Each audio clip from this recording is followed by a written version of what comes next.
भजन 147 अध्याय वचन 14 आयत में स्पष्ट कहता है कि वह तेरी सीमा में शांति देगा और तुझे उत्तम से उत्तम गेहूं से तृप्त करता है। कितनी बेहतर बात है हमारे लिए कि वो हमारी सीमा का मतलब हमारी बाउंड्री है। हमारी बाउंड्री क्या है? हम अशुद्धता में नहीं जा सकते। पवित्रताई के जीवन को खत्म करके हमारी एक बाउंड्री है। पवित्रताई हमारी एक बाउंड्री है, सच्चाई एक बाउंड्री है, विनम्रता एक बाउंड्री है, नम्रता एक बाउंड्री है, प्रार्थना का जीवन हमारा एक बाउंड्री है। हम उसे तोड़ नहीं सकते। हम उसे प्रतिदिन हमें उसे करना ही पड़ेगा। हम इस बाउंड्री को नहीं तोड़ सकते। अगर हमने पवित्रताई की बाउंड्री को तोड़ा, यदि हमने सच्चाई की बाउंड्री को तोड़ा, यदि हम अपने आप को अशुद्धता की बाउंड्री में ले गए, तो हमारे लिए केवल धोखा ही प्रतिफल होगा और कुछ नहीं। इसलिए बाइबल कहती है कि वो तेरी सीमा में शांति देता है और तुझको उत्तम से उत्तम गेहूं से तृप्त करता है। तो परमेश्वर यही सब कुछ देखता है। हमारा डिवोट होना, हमारा भक्ति में दशा में जीना, वो हमारे लिए एक बड़ा परिणाम है। हमारे लिए पवित्रताई में चलना हमारे लिए एक विजय है।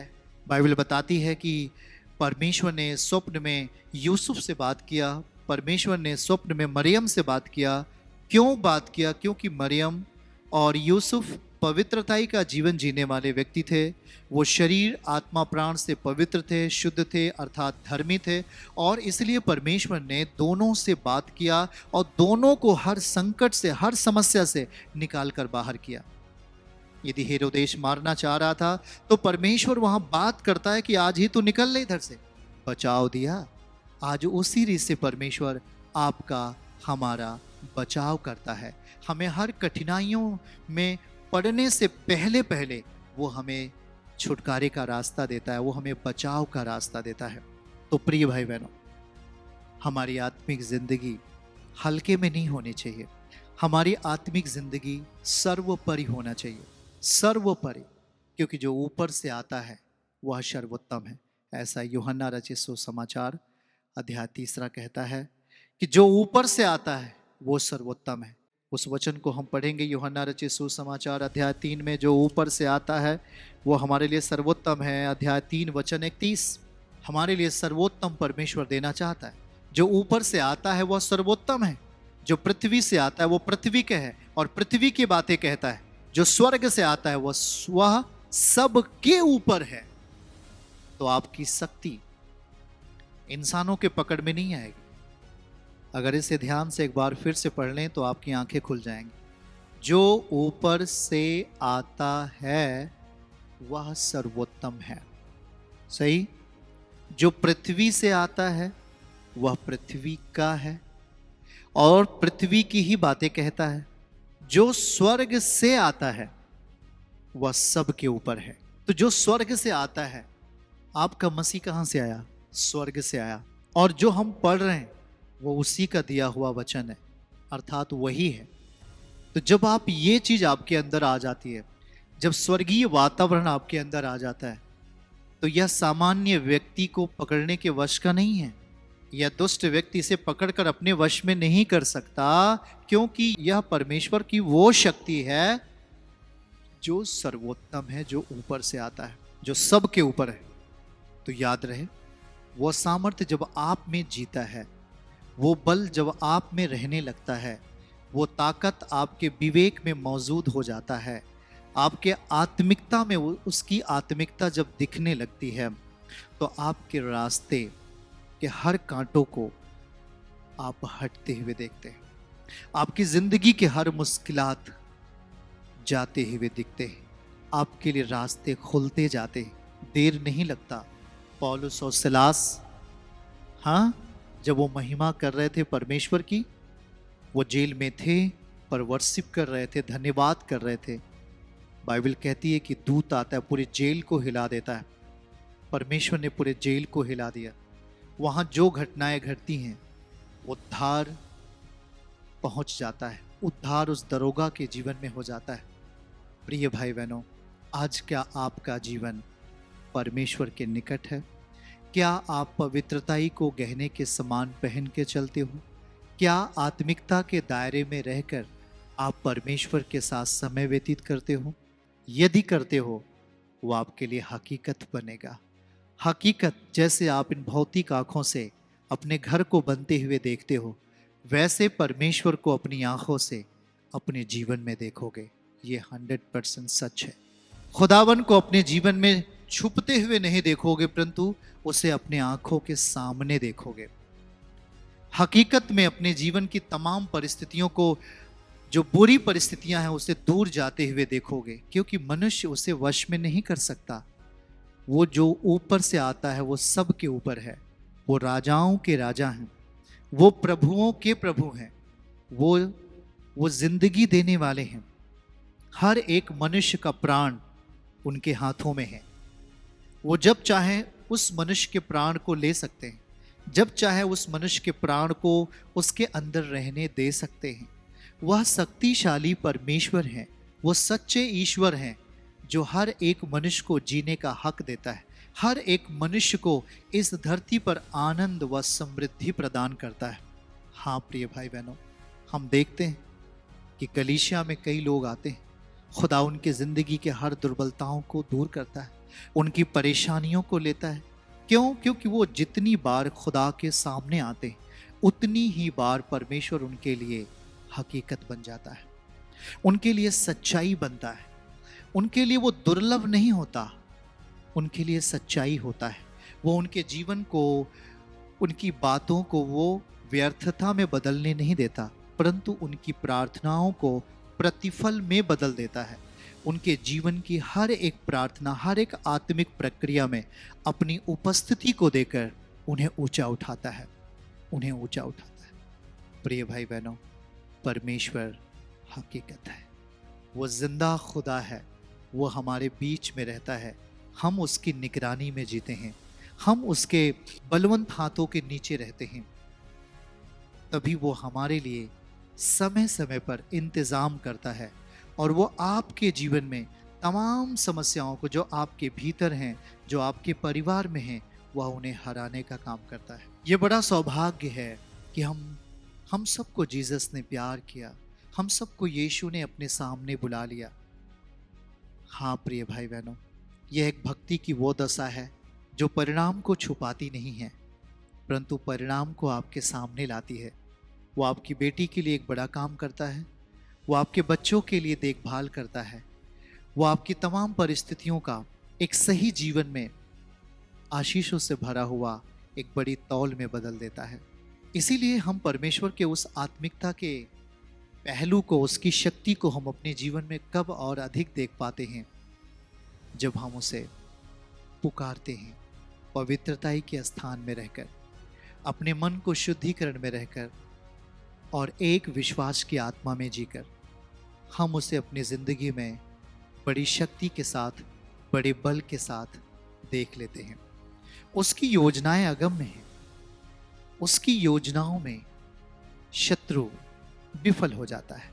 जब परमेश्वर अपनी युक्ति बनाता है तो दुष्ट हार जाता है। जब परमेश्वर अपनी युक्ति बनाता है तो शैतान के कामों का नाश हो जाता है। इसलिए बाइबल में कई जगहों पर आपने पढ़ा होगा कि परमेश्वर के युक्ति के द्वारा जब हम युद्ध को करते हैं तो हम कोई भी युद्ध हारते नहीं हैं। बाइबल कहती है कि दाऊद जब युद्ध करना चाहा तो वह परमेश्वर के सामने गया। उसने कहा, प्रभु, फलिस्तीनी हम पर आक्रमण करना चाहते हैं, हम उसे कैसे हरा पाएं? क्या हम उसे हरा सकते हैं? क्या हम उसे क्या हम उसे उन पर अधिकार कर पाएंगे? क्या हम उन्हें हरा पाएंगे?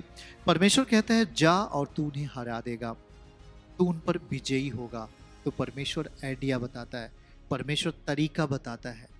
याद रहे, आज वैसे ही आपकी जिंदगी का जीने का तरीका प्रभु बताता है कि नफरत आपकी जिंदगी में जगह नहीं पाना चाहिए। अहंकार, घमंड और ईर्ष्या आपकी जिंदगी का, आपके आत्मिक जिंदगी का हिस्सा नहीं होना चाहिए। नहीं तो ये चीजें आपके विवेक को मार करके, आपके आत्मिक जिंदगी को नष्ट करके, आपके भौतिक जीवन में आपके परिणाम को दूषित बना देंगी, आपके परिणाम को कंगाली के राह पर लेके चले जाएंगे। इसीलिए प्रिय भाई बहनों, हम प्रयास करते हैं कि हम अपना अधिक समय, हम जब सुबह प्रार्थना करके उठते हैं, हाँ, हम तैयार होकर अपने काम पर निकल जाते हैं, और हम ऐसे व्यक्ति के साथ अपना समय नहीं गुजारते जो पाप में अधिक लिप्त है। हाँ, हम उसके लिए प्रार्थना करते हैं, उसके परिवार के लिए दुहाई देते हैं, लेकिन हम उसके कामों को अपने जीवन में नहीं लेते हैं। हम अपना अधिक समय उसके साथ नहीं गुजारते हैं। हम अपना अधिक से अधिक जीवन परमेश्वर के साथ जीते हैं। जब हम काम पे होते हैं तब भी अपने अंदर, अपने विवेक में परमेश्वर को अपने साथ लिए रहते हैं, क्योंकि हमें मालूम है कि वो हमें बुरे रास्ते पे जाने नहीं देता है। वो हमें सही रास्ता दिखाता है। वो हमारे मन में एक सही स्थान देता है कि हम उचित रास्ते पे जाकर अपने कामों को पूरा करें। वो हमारे मन को सही मार्गों पर ले जाने के लिए हमेशा तैयार रखता है। इसलिए प्रिय भाई बहनों, उसकी आत्मिकता की बाउंड्री है, उसे तोड़ना नहीं है। प्रार्थना आपका जीवन होना चाहिए। प्रार्थना आपकी आदत बननी चाहिए। आपकी आदत होनी चाहिए प्रार्थना। पवित्रताई में चलना आपकी आदत होनी चाहिए। परमेश्वर के सामने रुकना, परमेश्वर के सामने ठहरना आपकी आदत होनी चाहिए। उसके वचन को अपनी जिंदगी में पूरा करना आपकी आदत होनी चाहिए। और जब आप परमेश्वर के जीवन को अपने जीवन में आदती बना लेते हैं, तब परमेश्वर भी आपके लिए आदती हो जाता है। वो आपके साथ ही रहता है। फिर वो आपके जीवन के हर पहलू में, हर एक जगहों पर वो आपके साथ होता है।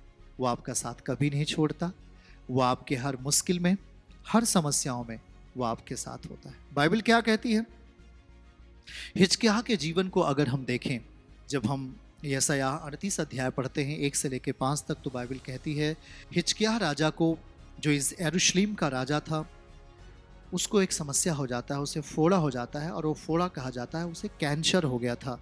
पर बाइबल बताती है कि वो परमेश्वर के सामने खड़ा था और परमेश्वर के संग संग चलने वाला व्यक्ति था। वो परमेश्वर के वचन पर जीने वाला व्यक्ति था। आपने पढ़ा है कि नहीं? लिखता क्या है?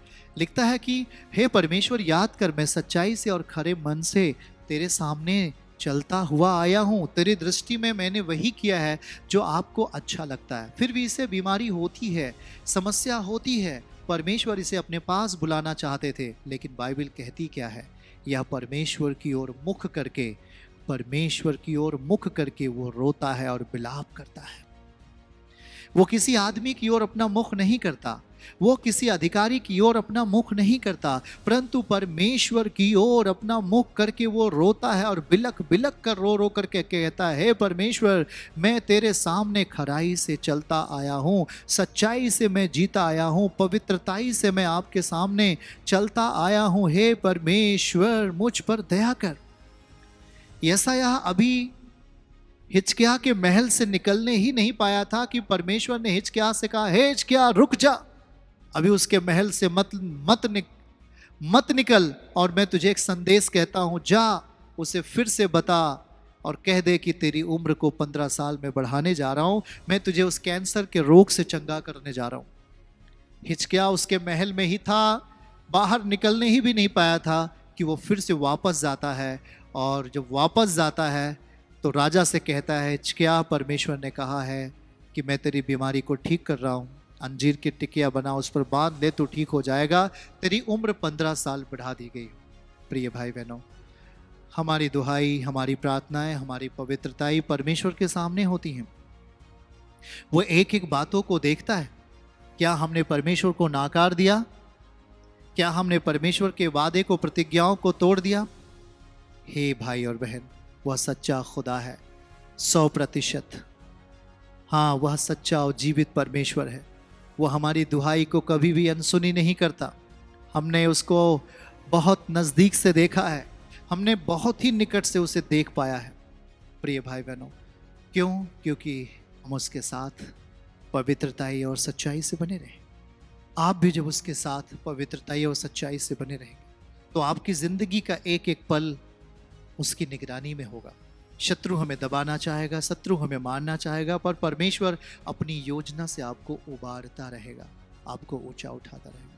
तो आप अपनी जिंदगी में अपनी आत्मिकता की जिंदगी को खोना नहीं है, पर उस सच्चे परमेश्वर को अपनी जिंदगी में जगह दीजिए, स्थान दीजिए कि वो आकर बैठे और आपके कामों को पूरा करे। चर्च की सभी प्रार्थनाओं को और परमेश्वर के दास के द्वारा टीचिंग सुनने के लिए और अपडेट्स को जानने के लिए हमारे इस चैनल को सब्सक्राइब करें और साथ में बेल आइकन को जरूर दबाएं ताकि जब भी लाइव प्रार्थना हो तो सबसे पहले आप देख सकें।